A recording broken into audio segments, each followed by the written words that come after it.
Have you ever wondered why Python is one of the top programming languages, or why Python has stood the test of time since 1980s?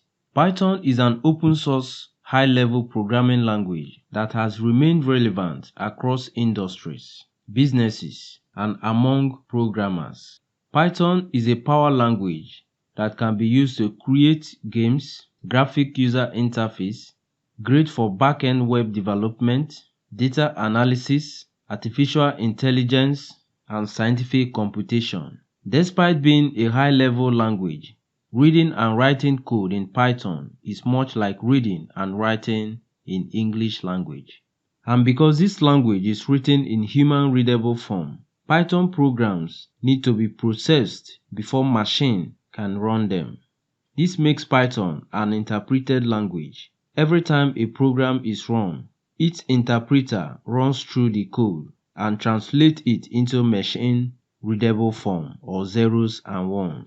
Python is simple, beautiful, and cross-platform, which means it can run on major operating systems such as Linux, Mac OS, and Windows. And you don't need to modify your code for these different operating systems.